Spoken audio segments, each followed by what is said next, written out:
Welcome to BV9 news bulletin ముందుగా headlines చూద్దాం.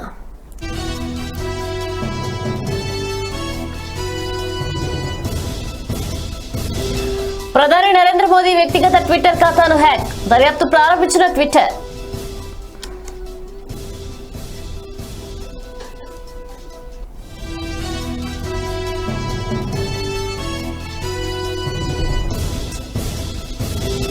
శ్రీశైలం విద్యుత్ కేంద్రంలో మరో అగ్ని ప్రమాదం, మాక్ డ్రిల్లో భాగమని చెప్పిన జెన్కో CMD.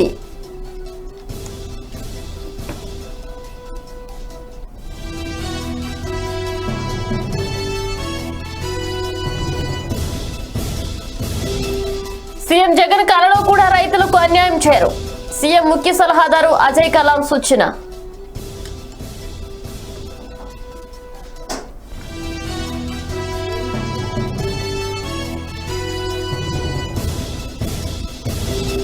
భద్రాద్రి కొత్తగూడెంలో ఎన్కౌంటర్, మావోయిస్టు మృతి.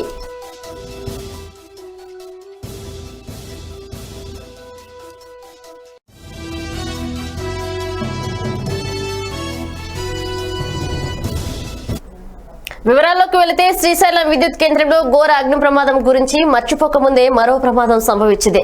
ఇటీవలే అగ్ని ప్రమాదం సంభవించిన కేంద్రంలో ప్రస్తుతం పునరుద్ధరణ పనులు కొనసాగుతున్నాయి. ఈ నేపథ్యంలో విద్యుత్ కేంద్రంలోకి సామాగ్రిని తీసుకువెళ్తున్న లారీ పక్కనే ఉన్న కరెంటు వైర్ల మీద నుంచి వెళ్లింది. దీంతో షార్ట్ సర్క్యూట్ సంభవించింది, మంటలు ఎగిసిపడ్డాయి. వెంటనే అక్కడున్న సిబ్బంది భయంతో పరుగులు తీశారు. అప్రమత్తమైన అధికారులు వెంటనే విద్యుత్ సరఫరాను ఆపివేయడంతో పెను ప్రమాదం తప్పింది. అయితే ఇది నిజంగా సంభవించిన ప్రమాదం కాదని మాక్ డ్రిల్లో భాగమని తెలంగాణ జెన్కో CMD ప్రభాకర్ రావు వెల్లడించారు. దీంతో అందరూ ఊపిరి పీల్చుకున్నారు. అగ్ని ప్రమాదం సంభవించినప్పుడు సిబ్బంది ఎలా స్పందించాలో తెలిపేందుకే మాక్ డ్రిల్ నిర్వహించినట్లు తెలిపారు. మాక్ డ్రిల్ సమయంలో తాను కూడా అధికారులతో కలిసి విద్యుత్ కేంద్రానికి వెళ్లారని చెప్పారు.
భద్రాద్రి కొత్తగూడెం జిల్లా గూండాల మండలంలోని దేవెళ్లగూడెం అటవీ ప్రాంతంలో పోలీసులు మావోయిస్టులకు జరిగిన ఎదురుకాల్పుల్లో ఓ మావోయిస్టు మృతి చెందాడు. మావోయిస్టుల సంచారం గురించి పక్కా సమాచారం అందుకున్న పోలీసులు దేవెళ్లగూడెం అటవీ ప్రాంతంలో కొమ్మింగ్ నిర్వహించారు.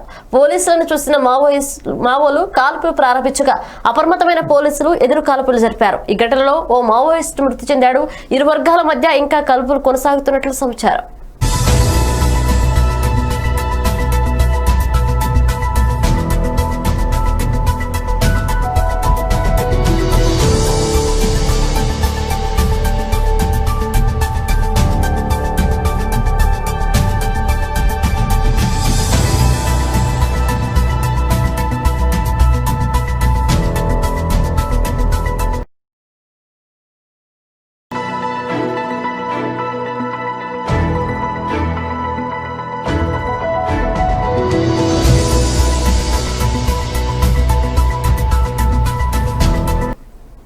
టీడీపీ అధినేత చంద్రబాబు బెయిల్ పై బయటికి వచ్చిన అచ్చెన్నాయుడు, కొల్లు రవీంద్రలను పరామర్శించారు. ఈ సందర్భంగా ఆయన రాష్ట్ర ప్రభుత్వంపై విరుచుకుపడ్డారు.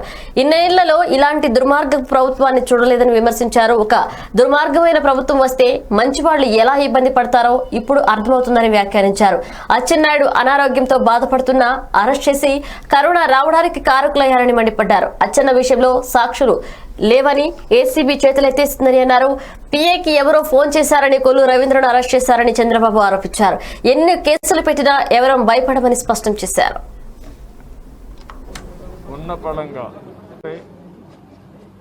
ఒక అరాచక పాలన వస్తే మంచి వాళ్ళు ఏ విధంగా సఫర్ కావాలనో ఇది ఒక ఉదాహరణ.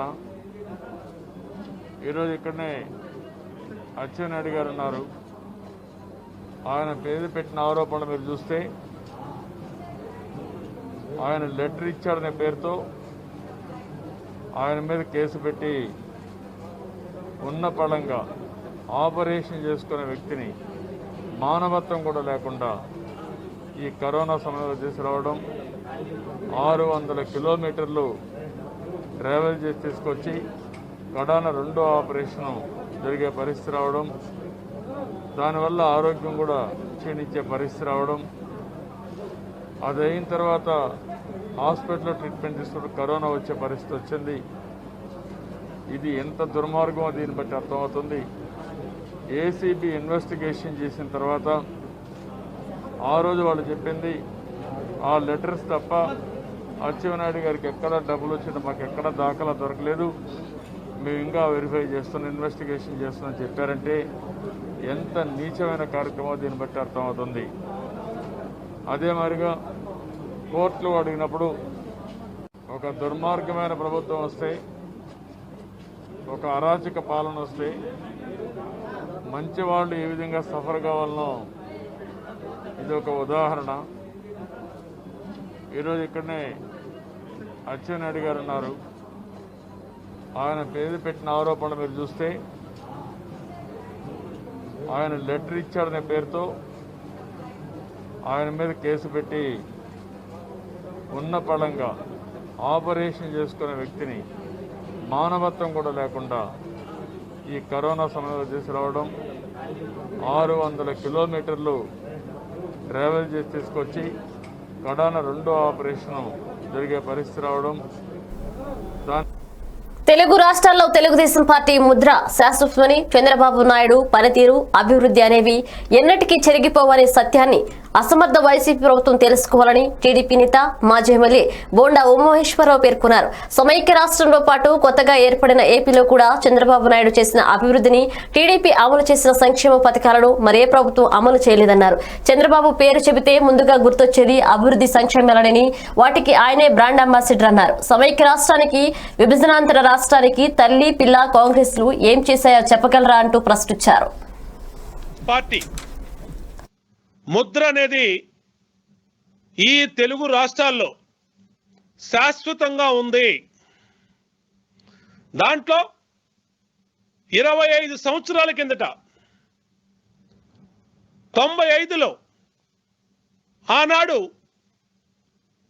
ప్రమాణ స్వీకారం చేసినటువంటి ముఖ్యమంత్రిగా ప్రమాణ స్వీకారం చేసినటువంటి చంద్రబాబు నాయుడు గారి ముద్ర అనేది శాశ్వతంగా ఆంధ్రప్రదేశ్ రాష్ట్రాల్లో,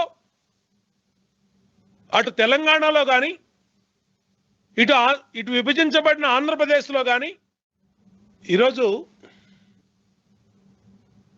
సమైక్య రాష్ట్రంలో కానీ విభజించబడినటువంటి నవ్యాంధ్రప్రదేశ్ రాష్ట్రంలో కానీ తెలుగుదేశం పార్టీ ముద్ర అనేది ఈ తెలుగు రాష్ట్రాల్లో శాశ్వతంగా ఉంది. దాంట్లో 25 సంవత్సరాల కిందట 95లో ఆనాడు ప్రమాణ స్వీకారం చేసినటువంటి ముఖ్యమంత్రిగా ప్రమాణ స్వీకారం చేసినటువంటి చంద్రబాబు నాయుడు గారి ముద్ర అనేది శాశ్వతంగా ఆంధ్రప్రదేశ్ రాష్ట్రాల్లో, అటు తెలంగాణలో కేంద్ర ప్రభుత్వం తెస్తున్న సంస్కరణలకు అనుగుణంగానే వ్యవసాయ విద్యుత్ వినియోగదారులకు నగదు బదిలీ పథకాన్ని చేపట్టాల్సి వచ్చిందని ముఖ్యమంత్రి ముఖ్య సలహాదారు అజయ్ కలాం స్పష్టం చేశారు. ఉచిత విద్యుత్ కోసం రైతులు పైసా కూడా కట్టాల్సిన అవసరం లేదని, మీటర్లకు అయ్యే ఖర్చు కూడా ప్రభుత్వమే భరిస్తుందని వివరించారు. బిల్లు చెల్లిస్తారు కనుక విద్యుత్ నాణ్యతపై రైతులకు, అధికారులకు నిలదీసే హక్కు ఉంటుందని చెప్పారు. అధికారులు కూడా మరింత బాధ్యతగా వ్యవహరిస్తారని పేర్కొన్నారు. ఉచిత విద్యుత్పై ప్రతిపక్షాలు దుష్ప్రచారాన్ని తిప్పికొట్టారు. ఉచిత విద్యుత్ పథకాన్ని మరింత పటిష్టంగా అమలు చేయాలని ముఖ్యమంత్రి వైఎస్ జగన్మోహన్ రెడ్డి నిర్ణయించారని తెలిపారు. ఏ పరిస్థితుల్లో ఉచిత విద్యుత్ ప్రవేశపెట్టడం జరిగింది అనేది తెలియని వాళ్ళకి నేను చెప్తాను. 1997-98 పంట సంవత్సరంలో ఈ రాష్ట్రంలో యునైటెడ్ ఆంధ్రప్రదేశ్లో దాదాపుగా 7,000 మంది రైతులు ఆత్మహత్య చేసుకున్నారు. అంతకుముందు ఎప్పుడు కూడా అటువంటిది జరగల. ఒక్కసారిగా పెద్ద ఎత్తున రైతులు ఆత్మహత్య చేసుకుంటే రాష్ట్రమే కాదు దేశం అంతా కూడా అదొక పెద్ద చర్చనీయాంశం అయింది. ఇంతమంది రైతులు ఎందుకు చనిపోతున్నారు అని. అప్పటి ప్రభుత్వం ఇదేదో పురుగు మందుల వలన లేకపోతే స్పూరియస్ సీడ్స్ విత్తనాల వలన జగన్ సర్కార్ పై టీడీపీ అధికార ప్రతినిధి పట్టాభి ధ్వజమెత్తారు. నేషనల్ క్రైమ్ రికార్డ్స్ బ్యూరో నివేదికలో రాష్ట్రంలో పెరిగిన రైతు ఆత్మహత్యలను బయటపెట్టింది. 2019లో రాష్ట్రంలో మొత్తం 6,465 ఆత్మహత్యలు చోటు చేసుకున్నాయి. వ్యవసాయ ఆధారిత రాష్ట్రమైన ఏపీలో 1,029 రైతు ఆత్మహత్యలు జరగడం బాధాకరం. రైతు ఆత్మహత్యల్లో దేశంలో ఏపీ 3వ స్థానంలో ఉంది. తెలంగాణలో 449, తమిళనాడులో 425 మంది ఆత్మహత్యలు చేసుకుంటే ఏపీలో మాత్రం 1,029 మంది చనిపోయారు. 2018లో పోలిస్తే 2019 రైతు ఆత్మహత్యలు 35.4% పెరిగాయి. 1,029 మంది రైతులు ఈ ఏడాదిలో చనిపోవడానికి కారణం ఈ ప్రభుత్వం కాదా అని జగన్ ముఖ్యమంత్రి అయ్యాక రైతులకు వెన్నుపోటు పొడిచారని ఆరోపించారు పట్టాభి. ఒక్కసారి కనుక మనం పరిశీలించినట్లయితే 2019 సంవత్సరంలో ఆత్మహత్యలకు సంబంధించి రాష్ట్రంలో జరిగినటువంటి ఆత్మహత్యలు పరిశీలించినట్లయితే దాదాపుగా 6,465 ఆత్మహత్యలు మన రాష్ట్రంలో చోటు చేసుకోవటం జరిగింది. గత సంవత్సరంతో రాష్ట్రంలో పెరిగిపోతున్నటువంటి ఆత్మహత్యలు, మరీ ముఖ్యంగా రైతు ఆత్మహత్యలకు సంబంధించి నిన్ననే NCRB national crime records bureau వారి లేటెస్ట్ రిపోర్టు నిన్న విడుదల చేసినటువంటి నివేదిక ఒక్కసారి గనక మనం పరిశీలించినట్లయితే రాష్ట్రంలో నెలకొని ఉన్నటువంటి వాస్తవిక పరిస్థితి మనకి కనపడుతోంది. ఆ నివేదిక యొక్క కరోనాను జయించడంలో రాష్ట్ర ప్రభుత్వం పూర్తిగా విఫలమైందన్నారు మాజీ మంత్రి చింతకాయల అయ్యన్న పాత్రుడు. విశాఖపట్నం జిల్లా నర్సీపట్నంలో ఆయన మాట్లాడుతూ రాష్ట్రంలో కరోనా కేసులు పెరుగుతున్నప్పటికీ ప్రభుత్వం నిర్లక్ష్యం వహిస్తుందన్నారు. పేషెంట్స్ కి సరైన చికిత్సతో పాటు కనీసం బెడ్స్ కూడా అందుబాటులో లేవని ఆరోపించారు అయ్యన్న. ప్రభుత్వానికి నవరత్నాలపై ఉన్న దృష్టి కరోనా కట్టడి చేయడంలో లేదన్నారు ఆయన. అందరికీ నమస్కారం అండి. ఇప్పటికీ మన రాష్ట్రంలో కరోనా కేసులు 4,35,000కి చేరిన సంగతి మీ అందరికీ తెలుసు. ఇప్పటికీ కూడా హాస్పిటల్లో సరైన వైద్యం అందట్లేదు, బెడ్స్ కూడా ఇవ్వట్లేదు, సరైన ట్రీట్మెంట్ కూడా లేదు. చాలామంది మన కళ్ళ ముందు చనిపోతున్నారు. హాస్పిటల్లో బెడ్లు లేక హాస్పిటల్ ముందే చనిపోయిన సంఘటనలు మనం చూస్తున్నాం. ఈ కరోనా వ్యాధిని అరికట్టడంలో పూర్తిగా ప్రభుత్వం విఫలమైంది. ఇప్పటికి కూడా నిర్లక్ష్యంగానే ఉన్నారు.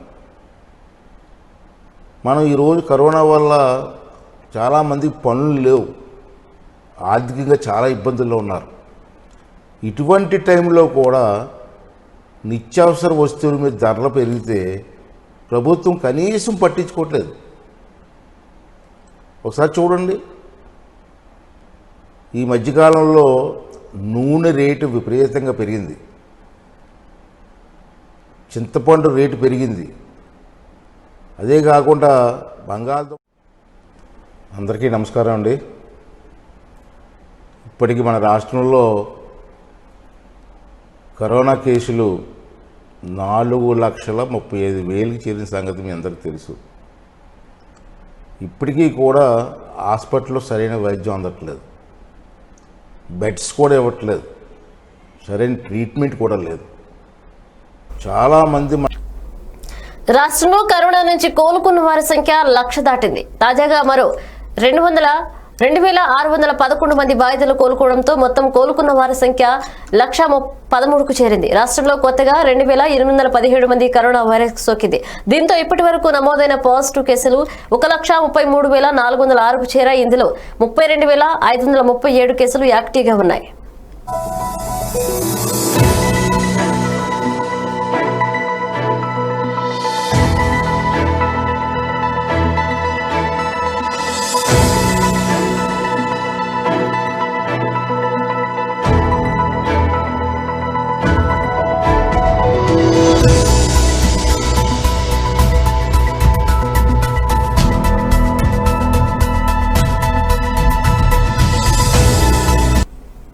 కరోనాతో భయపడకుండా అందరూ ధైర్యంగా ఉండాలన్నారు వైసీపీ సీనియర్ నాయకులు ఉలిశెట్టి బాబీ. తూర్పు గోదావరి జిల్లా పీగన్నవరం నియోజకవర్గంలో ఎమ్మెల్యే కొండేటి చిట్టిబాబు ఆరోగ్యంతో ఇంటికి తిరిగి రావడంతో మొక్కులు తీర్చుకున్నారు. వైసీపీ నాయకులు ఆంజనేయ స్వామికి 101 కొబ్బరికాయలు మొక్కు తీర్చుకున్నారు. ఈ కార్యక్రమంలో వైఎస్ఆర్సీపీ మండల అధ్యక్షులు నక్కా వెంకటేశ్వరరావు తదితరులు పాల్గొన్నారు.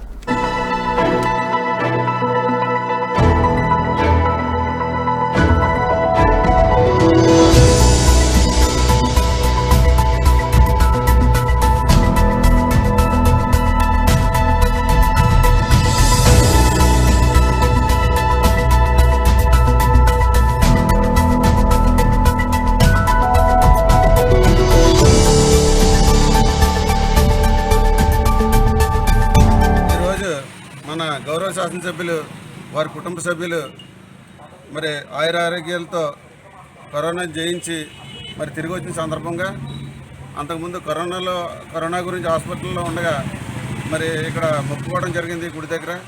మరి ప్రజాసేవలో అంకితమై ఉన్న మన ఎమ్మెల్యే గారి కుటుంబం క్షేమంగా ఉండాలని మరి కోరుకోవడం జరిగింది. కోరుకున్న దాని ప్రకారం ఇక్కడికి వచ్చి మొక్కు తీర్చడం జరిగింది. మరి మన వైఎస్ఆర్ కాంగ్రెస్ పార్టీ సహోదరులు అందరూ కూడా ప్రజలందరూ కూడా సంతోషంతో ఉండాలని కోరుకుంటూ గౌరవ శాసనసభ్యులు మన పీగన్నవరం స్థానిక ఎమ్మెల్యే శ్రీ కొండేటి చిట్టిబాబు గారు ఆయన ఫ్యామిలీ ప్రధానమంత్రి నరేంద్ర మోదీ వ్యక్తిగత ట్విట్టర్ వెబ్సైట్ మొబైల్ యాప్ ఈ తెల్లవారుజామున హ్యాక్ గురయ్యాయి. ఈ విషయాన్ని ట్విట్టర్ నిర్ధారించింది. దీనిపై దర్యాప్తు ప్రారంభించినట్లు ట్విట్టర్ ప్రతినిధులు పేర్కొన్నారు. మోదీ ట్విట్టర్ ఖాతా ఈ తెల్లవారుజామున 3:15 గంటల సమయంలో హ్యాక్ అయినట్లు తెలిపింది. హ్యాక్ అయిన మోదీ ఖాతాకు 2.5 మిలియన్ల మంది ఫాలోవర్లున్నారు. జులైలో పలువురు ప్రముఖులు ట్విట్టర్ ఖాతాలు హ్యాక్ గురి కావడం సంచలనమైంది. ఆ తర్వాత ఇప్పుడు ఏకంగా మోదీ ట్విట్టర్ ఖాతా హ్యాక్ కావడం కలకలం రేపుతుంది. జులైలో హ్యాక్ గురైన ట్విట్టర్ ఖాతాల్లో అమెరికా అధ్యక్ష అభ్యర్థి జో బైడెన్, మాజీ అధ్యక్షుడు బారాక్ Obama తదితరులున్నారు. Is to make good human beings with skill and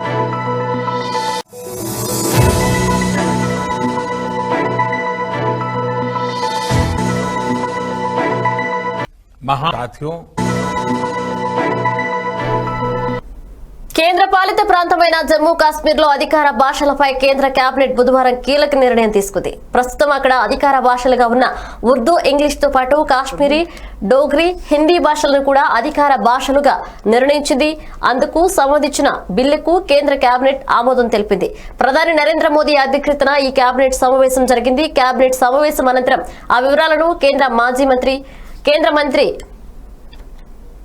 Prakash Javadekar మీడియాకు వెల్లడించారు. అయితే జమ్మూ కాశ్మీర్ అధికార భాషల బిల్లులపై తదుపరి వివరాలు చెప్పేందుకు ఆయన నిరాకరించారు. ఈ బిల్లులపై త్వరలోనే పార్లమెంట్లో చర్చ జరుగుతుందని చెప్పారు. There are many good officers, but everybody can take benefit of this scheme and improve his own efficiency. This is the biggest human resources development program in the government. And that is the first Karma Yogi scheme, and that there are many new methods, many new first in that which Jitendra Singh ji will explain, and there will be presentation. There are many good officers, but everybody దేశంలో corona కేసులు విపరీతంగా పెరిగిపోతున్నాయి. ఇటీవలే ప్రపంచంలో ఒక్క రోజులోనే అత్యధికంగా కేసులు నమోదైన దేశంలో రికార్డు సృష్టించిన భారత్ తాజాగా ఒక్క నెలలోనే అత్యధిక కేసులు వెలుగు చూసిన దేశంలో నిలిచింది. భారత్ లో ఆగస్టు నెలలో దాదాపు 20 లక్షల కేసులు నమోదయ్యాయి. ఒక్క నెలలో ఇన్ని కేసులు ప్రపంచంలో ఇప్పటి వరకు ఏ దేశంలోనూ నమోదవలేదు. జూలైలో అమెరికాలో 19,04,462 కేసులు వెలుగు చూశాయి. ఆ రికార్డును భారత్ అధిగమించింది. మరోవైపు దేశంలో కరోనా బారిన పడిన మరణిస్తున్న వారి సంఖ్య తగ్గుముఖం పడడం సానుకూల పరిణామం. బుధవారం నాటికి ఈ మరణాల రేటు 1.76% తగ్గిపోయింది. దీంతో ప్రపంచంలో అతి తక్కువ మరణాల రేటు నమోదవుతున్న దేశాల్లో ఒకటిగా భారత్ నిలిచింది.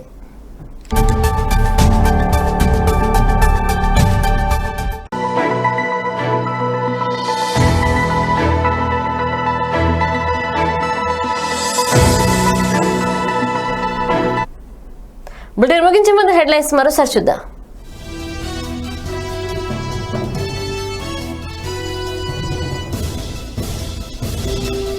ప్రధాని నరేంద్ర మోదీ వ్యక్తిగత ట్విట్టర్ ఖాతాను హ్యాక్, దర్యాప్తు ప్రారంభించిన ట్విట్టర్.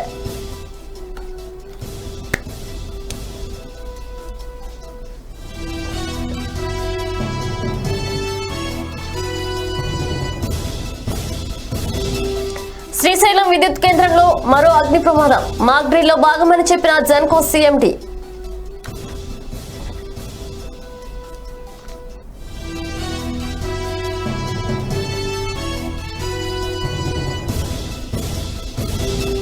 సీఎం జగన్ కలలో కూడా రైతులకు అన్యాయం చేయరు, సీఎం ముఖ్య సలహాదారు అజయ్ కలాన్ సూచన.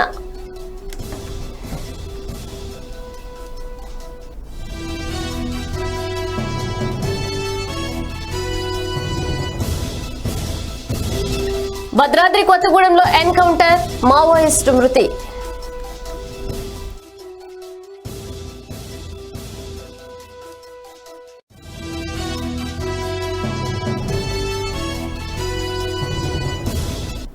ఇవి bulletin updates. Keep watching BV9 news. నమస్కారం.